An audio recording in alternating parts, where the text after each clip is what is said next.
This is your News Source Evening Bulletin for today, Wednesday, the 7th day of December in the year 2022. I'm Gordon Mosley reporting. Here's what we're tracking tonight.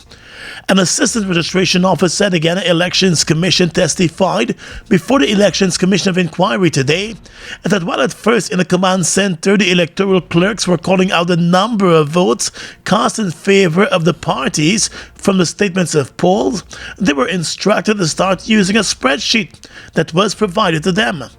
The Assistant Registration Officer, Alexandra Bowman, told the Commission that a spreadsheet with the results was handed to her on a flash drive by the Commission's IT Officer, Enrique Leven.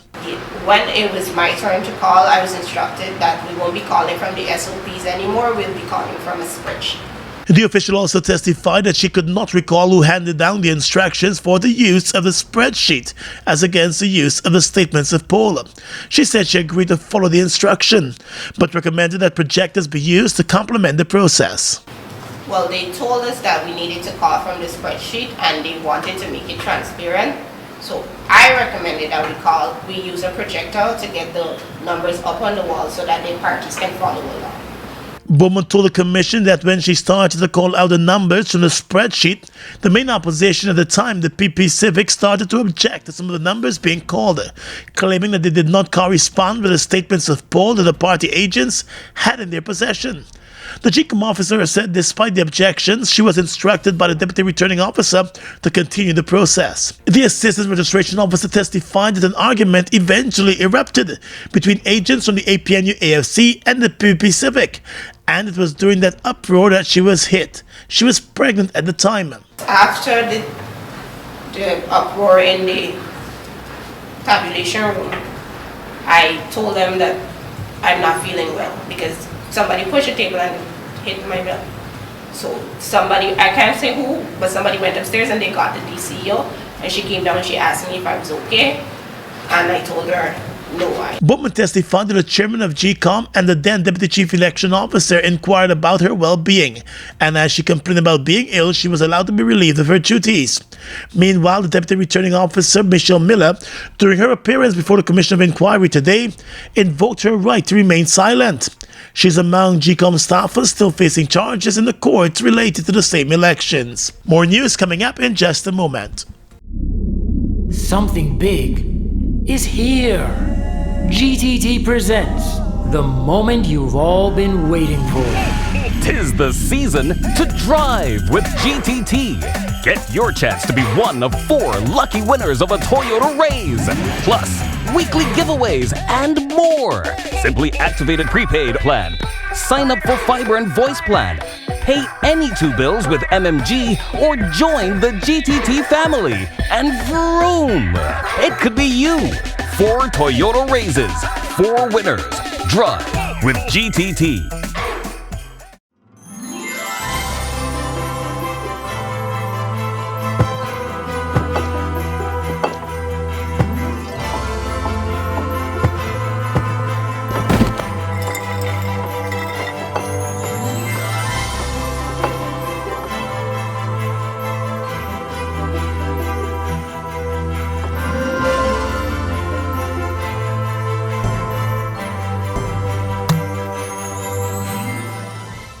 At Giftland Office Max, we're all about customer satisfaction. Whether it's clothing and shoes for the ladies, gents, and kids, or for the latest electronics or hardware appliance, we're always thinking of satisfying you, our dear customers. Now you can shop online at www.giftlandofficemax.com or visit us at the Giftland Mall, where we're happy to serve each and every one of you.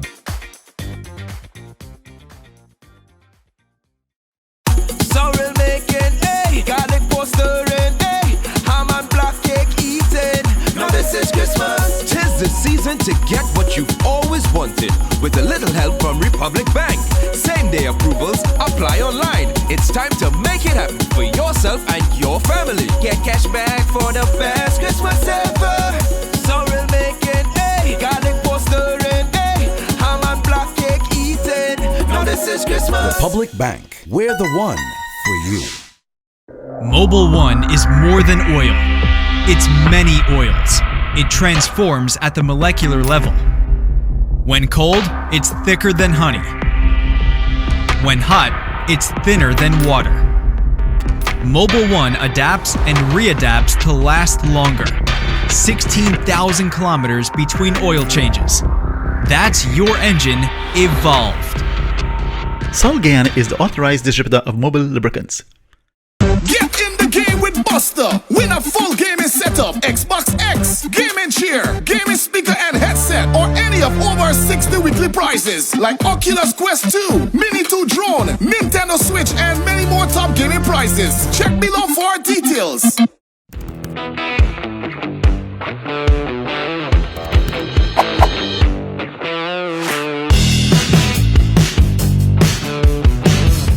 Let's tell you now that at the end of November, the balance in Guyana's Natural Resource Fund stood at over 1.3 billion US dollars, which is over 290 billion Guyana dollars, according to the monthly statement issued by the Bank of Guyana. The deposits were published by the central bank in keeping with Section 33(2) of the Natural Resource Fund Act, which provides for the publication of all petroleum revenue that are paid into the fund. According to the statement issued by Guyana's central bank, the country received $36.9 billion in profit oil for the month of November. The report stated that no royalties were paid for the month, and there was also no spending from the fund last month. Earlier this year, Finance Minister Dr. Ashley Singh disclosed that with the increase in the price of crude oil, deposits to the Natural Resource Fund were projected to be 32.5% higher than the $957.6 million US dollars projected at the time of budget preparation early this year. Government is now projected to earn around 1.1 billion US dollars as revenue from the sale of its share of profit oil, and another 147.7 million US dollars in royalties this year, depending on the oil prices, the finance minister had stated. Late last year, the government passed the Natural Resource Fund Act, which provides for the management and oversight of the country's oil revenue. The NRF law has since been challenged by the parliamentary opposition. A total of 607 million US dollars is to be withdrawn this year from the fund. The gold miner who launched a vicious attack on two brothers at a mining camp in Aurora on Tuesday, killing one and leaving the other brother critical, is currently in police custody. That's according to the commander of Region 7, Scene Superintendent Ian Moore. Commander Moore told news source that the murder suspect was brought out of the interior location to Bartica. He said he was arrested and remains in custody at the Bartica police station. The man is accused of fatally chopping 32-year-old Raphael Cadogan, a resident of Linden. Raphael Cadogan's younger brother, Clive Cadogan, was also chopped by the accused. According to the commander, Clive Cadogan, the younger brother who survived, is currently being treated at the Bartica hospital. He received a number of injuries. The chopping incident, which turned deadly, reportedly stemmed from an argument between the accused and the two brothers at a football match in the area on Monday. It is alleged that the younger brother and the assailant had an argument, and the assailant got physical, resulting in the older brother intervening. The two brothers eventually left the area. However, they were attacked while asleep in their mining camp. The matter remains under police investigation.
It's November already and soon it will be Christmas, so we at John Lewis Styles are giving away one Amazon Echo show every week in November and every day in December.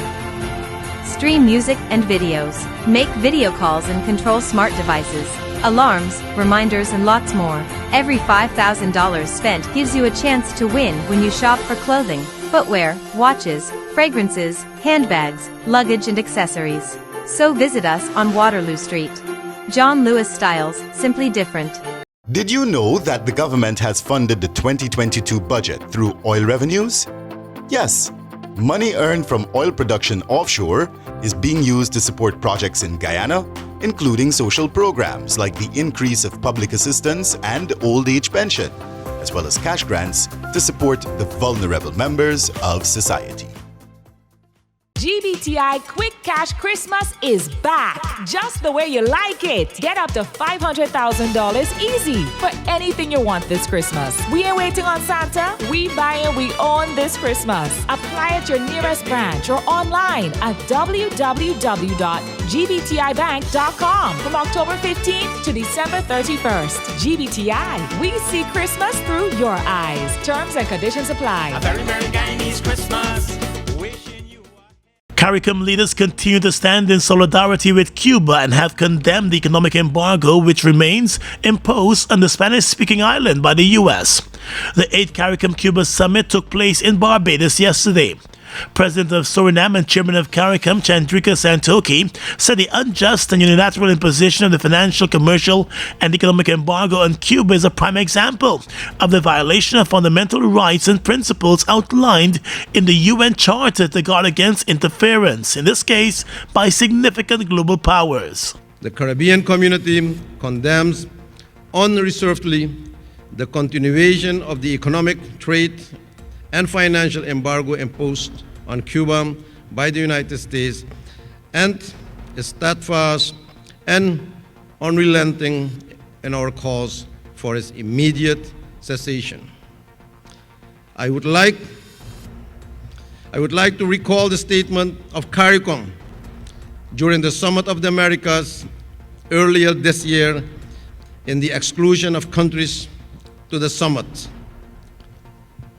Mr. President, you mentioned it, but the CARICOM made it clear that it is incomprehensible that countries of the Americas, including Cuba, which have provided strong leadership and contributed to the hemisphere on critical issues of our time, were isolated from this summit. The CARICOM chairman said CARICOM remains committed and constant in its advocacy for Cuba to be fully integrated into all aspects of hemispheric and international relations and trade. He also said a high-level political dialogue was taking place during a period of geopolitical uncertainty due to deeply divisive and challenging issues. Mr. Santoki said the issues required the two sides to strengthen their collective actions. So we are comforted in knowing that since the establishment of our intra-regional relations, the CARICOM-Cuba relationship has remained robust in spite of various hegemonic forces and the ever-changing hemispheric and international geopolitical environment. And the Secretary General of CARICOM, Dr. Carla Barnett, also condemned the attacks on Cuba, even as she, like the chairman, underscored Cuba's contributions to the development of the region. The shared respect for multilateralism and international law between CARICOM and Cuba has facilitated coordination in international fora and strengthened regional positions on matters of importance. In that regard, the community will continue to maintain its solidarity and support for Cuba with regard to the lifting of the unjust U.S. financial and economic embargo. Dr. Barnett said CARICOM-Cuba relations have remained constant through the ever-changing political, social, economic, and environmental situation. She said the two sides have strengthened their relationship by continuously exploring new opportunities for cooperation underpinned by successive declarations arising from meetings such as the summit. The CARICOM Secretary General also said Cuba's role in bolstering the health systems of CARICOM member states in the face of the challenging circumstances posed by COVID-19 is highly appreciative.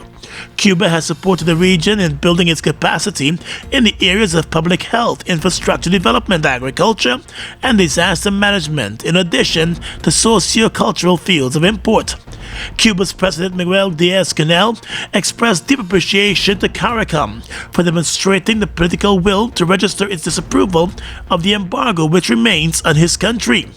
He said the two sides must consolidate their special links of friendship within the framework of the South-South Cooperation. Leading by example, the Cuban president announced a donation of 144,000 doses of Cuba's COVID-19 vaccines to the sub-region, and further extended an invitation for the people of the region to benefit from Cuba's biomedical technology for the treatment and prevention of COVID-19. Noting too that opportunities to study medicine in Cuba are available, the Cuban president also challenged the region to increase its efforts at becoming a regional benchmark for regional stimulation, and the Regional Stimulation Center in Guyana, and the advancement of the Regional School of Arts in Jamaica. President Irfanali was among the CARICOM leaders attending the meeting in Barbados. The Court of Appeal has set the 8th of February next year as the date when it will hear arguments in the election petition case challenging the High Court's decision to uphold Order 60, the recount order, which was used to facilitate the national recount of votes cast at the last elections. Justice of Appeal Rishi Prasad made the announcement this morning during a case management conference chaired by the Chancellor Acting Unit Cummings. Justice of Appeal Don Gregory also formed part of the panel. Based on the timelines provided by the Justice of Appeal, the appellants in the case, Claudia Thorne and Heston Boswick, have up until the 28th of December to make their written submissions, while the respondents are required to answer to those submissions no later than the 18th of January next year. Replies are due on the 22nd of January. The matter will come up again in the Court of Appeal on Wednesday, the 8th of February, from 9:30 in the morning. In dismissing the election petition case back in April, Acting Chief Justice Roxanne George ruled that there was nothing unconstitutional about Section 22 of the Election Laws Amendment Act and/or the Order 60. It was based on the results on the recount that President Irfanali was elected to office. However, the APNU-AFC is seeking to nullify the entire elections on the basis that the recount was illegal. Senior Counsel Roysdale Ford and attorneys John Jeremy, Selwyn Peters, and Mayor Robertson are representing the appellants Claudia Thorne and Heston Boswick. Thorne and Boswick, through the attorneys, have argued that the application of Section 22 and Order 60 during the 2020 elections conflicted with Article 177 of the Constitution. It is their position that Section 22 and Order 60, by the aptitude of power, contravene the doctrine of the separation of powers inherent in the Constitution. The Guyana Elections Commission, Vice President Bara Jagdeo, and former President David Granger are among the 13 respondents in the elections case. Trinidad and Tobago Senior Counsel Douglas Mendez is representing Mr. Jagdeo, while Senior Counsel Anthony Asfan and attorney Arundot Gosai are representing GCOM in the matter. Census takers are visiting communities across Guyana and collecting information from every household.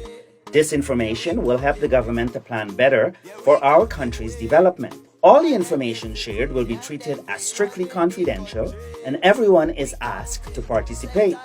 No one should be alarmed about any question asked, because the answers provided will help to improve living standards, decrease community crime rates, and improve access to housing and healthcare, among other benefits. The census gives us the tool to identify some of these important gaps that exist across communities, within communities, and across regions, so that we can have targeted intervention.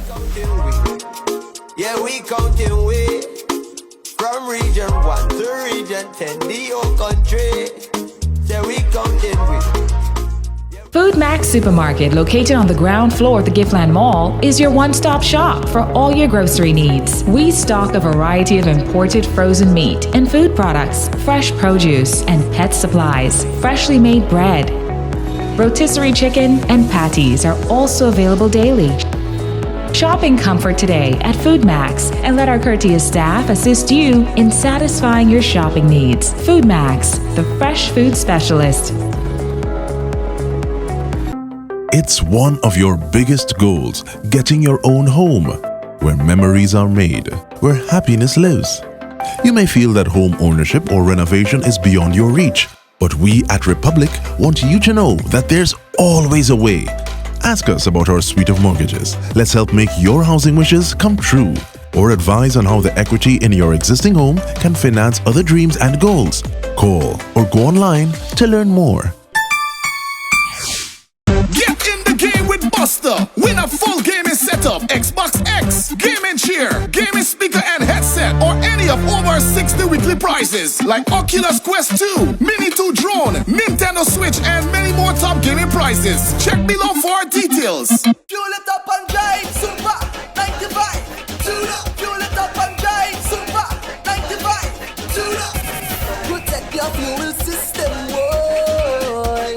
High mileage and performance, boy. Guy Super 95 gasoline gives you more reasons to drive and is available at 56 service stations nationwide.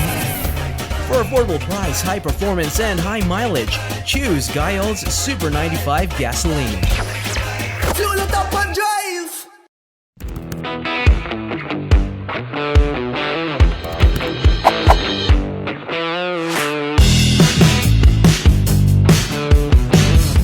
Across the region tonight, the Dominica Labour Party, led by Roosevelt's Carrot, returned to power following yesterday's elections on the Caribbean island. Early reports indicate that the DLP at the time of publication had captured 13 of the 21 seats in Parliament. On Tuesday, reports from across the nation indicated that voter turnout was low in comparison to previous elections. Over 80,000 people were eligible to vote. Polls took place in 15 of the country's 21 constituencies. The United Workers' Party, the largest opposition party, boycotted the general election. In 6 constituencies, the decision had already been made on nomination day, giving the incumbent Dominican Labour Party an advantage of 6 seats.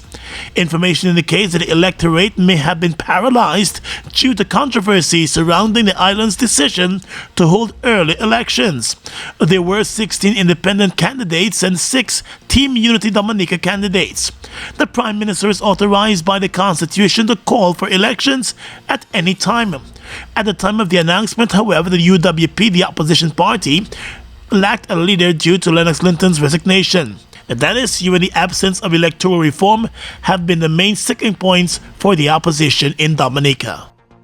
In Argentina, an Argentine court sentenced Vice President Cristina Fernandez de Kirchner to 6 years in jail and disqualified her from holding public office in a high-profile corruption case yesterday, though she has immunity due to her public office.